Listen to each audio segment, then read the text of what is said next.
తరపున చాలా ఆనందదాయకంగా ఉంది. శ్రీకాకుళం జిల్లా గార మండలం తూలుగు పంచాయతీ ఉప్పర్పేటలో టీడీపీకి చెందిన 4 కుటుంబాలు వైఎస్ఆర్సీపీలో చేరాయి. మాజీ మంత్రి ధర్మాన ప్రసాదరావు, యువనేత ధర్మాన రామ్ మనోహర్ నాయుడు వారికి పార్టీ కండువాలు కప్పి ఆహ్వానించారు.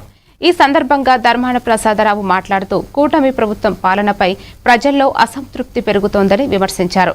రైతులు, పేదల సమస్యలను ప్రభుత్వం పట్టించుకోవడం లేదని ఆరోపిస్తూ ప్రజల సమస్యలపై వైఎస్ఆర్సీపీ పోరాటం కొనసాగిస్తుందని అన్నారు.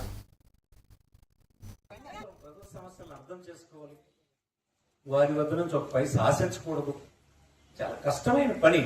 మాకు కూడా చాలా ఇష్టమైనటువంటి వాడు నాగభూషణం. కారణం, నిజాయితీగా ప్రజల మధ్య ఉండేవాడని. ఏదైనా మంచి జరిగింది, మీకు కూడా మంచి జరుగుతుంది. ప్రభుత్వం వచ్చి 2 సంవత్సరాలు మీరు చూస్తున్నారు కదా. జగన్మోహన్ రెడ్డి మొన్న ఒక మత్స్యకారుడికి జైల్లో పెడితే చూడడానికైనా వచ్చాడు. అతను వస్తే జిల్లా అందరూ ప్రవాహం లాగా వచ్చేసారు.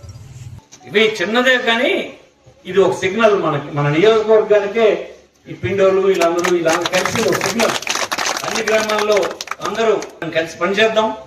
మళ్ళీ రైతుల ప్రభుత్వం, పేద ప్రజల ప్రభుత్వం, అందరి ప్రభుత్వాన్ని తెచ్చుకుందాం.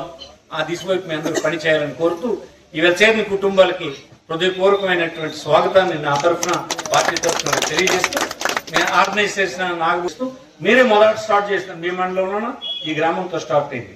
ఇది అలాగా పెరిగి పెద్దదై తెలుగుదేశం ఎగిరిపోవడానికి నాంది ఈ ఊరు పెద్దపురపేటలోనే మొదటి పునాది.